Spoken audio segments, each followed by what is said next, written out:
This is Beachland Ballroom, the heartbeat of the Waterloo neighborhood. The music venue and tavern was actually built in the 50s as the Croatian Liberty Home before transitioning to the music scene in 2000.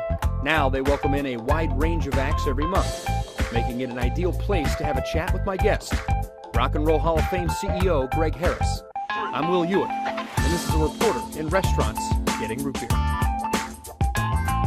You picked Beachland Ballroom. First off, I got to start there.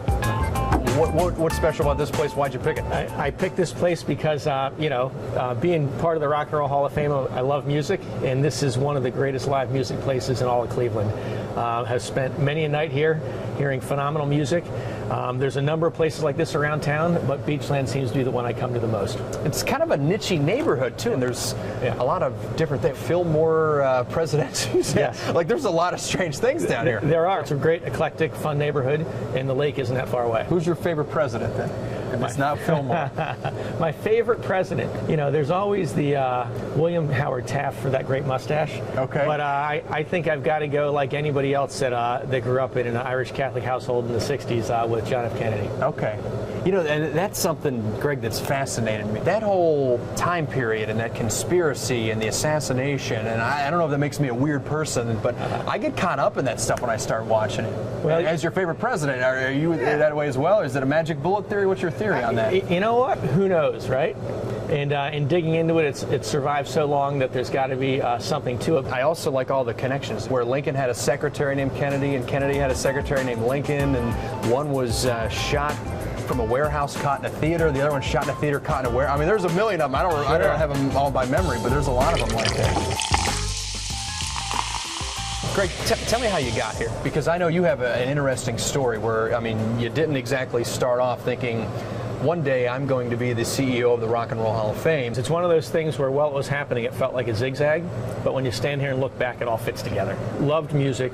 I can't play a lick. My ear's terrible. One of my jobs while I was at college was working at a bookstore in the record section. And after 2 years of college, me and the other fellow working at the bookstore, I dropped out of college. We opened up our own record store. My buddy has kept it. It's still going. Last year we celebrated his 30th anniversary. No kidding. We shut down a major street in Philly and had 8 bands on stage all day long, a couple thousand people. Then I went back to school, and one thing led to another, and I worked for the National Baseball Hall of Fame. Say, I'm not going anywhere. This is perfect. However, there's one place that if I'm ever going to go somewhere else would be the Rock and Roll Hall of Fame. And one thing led to another, and we're sitting here right now. And they came calling. Honored. Yep. Big difference? Baseball Hall of Fame, Rock and Roll Hall of Fame? More similarities than you'd think. One, they're both great attractions. They attract hundreds of thousands of people to their region, important for economic development. They're subjects that people care passionately about. But the rock and roll folks, they don't retire. Baseball players retire. They're both very fun, important places that mean a lot, I believe, to our country. If there was one band, one artist that you didn't get to see, who would you love to have been able to go back and see? I'm going to modify that a hair. All right. I saw The Clash. Even though it's my question, yes. I'll let you. I saw The Clash play at a massive stadium. I would have loved to have seen them in a small club.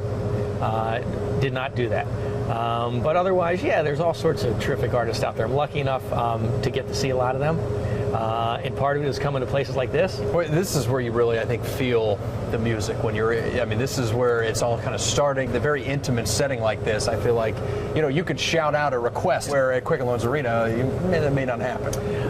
That's true. I guess. Because I tried it, Greg, and it didn't work. I yelled for Michael Bublé to play a song, and he didn't do it, so. That was you, huh? That was. Yeah. No, it is. It's the floor is shaking. You can see the band up close and personal, and you can actually feel the music in your chest. Now, you traveled with the band for a little bit, right? I did. Give me some crazy stories from that, because that's got to be just as crazy as it sounds, right? After the record store, I was the road manager for a buddy's band. Fantastic band, by the way. Ben Vaughn Combo. And Ben later went on, if anybody watched that TV show Third Rock from the Sun, he was the music producer and he did all those guitar parts. No kidding. He was a music producer on that 70s show. But back then, we were driving around in the van, sleeping on people's floors. We didn't have cell phones, so you had a notebook with directions to the club. You would get to the club in the afternoon, it looked like this, load the band in. while they were playing, you'd be settling up with the bar owner to make sure you had money to go to the next town. And depending on how much money you had, you might also be talking to people at the bar to find out who would let the band stay at their house that night. Who do you target for that? Was it the older lady you thought looked nice and may have a clean bed, or was it the cute girl? What were you going for? I think you had to be flexible. And be flexible and read the situation and find the place that was most likely. Okay, because I didn't know if it was almost like, you know, your case of the joint and you walk in and you see like this type of person is the person that's going to let us stay. That person's not going to. Will, you're worrying me. That's kind of premeditated. I don't know about that. I think I would have been a good band manager. I would have traveled and done a great job. Sure. So you're a Philly guy. Cheesesteak, is it as good as they say? It is, and one of the reasons is the rolls. Yeah. The bread is terrific, and I'll give you a tip.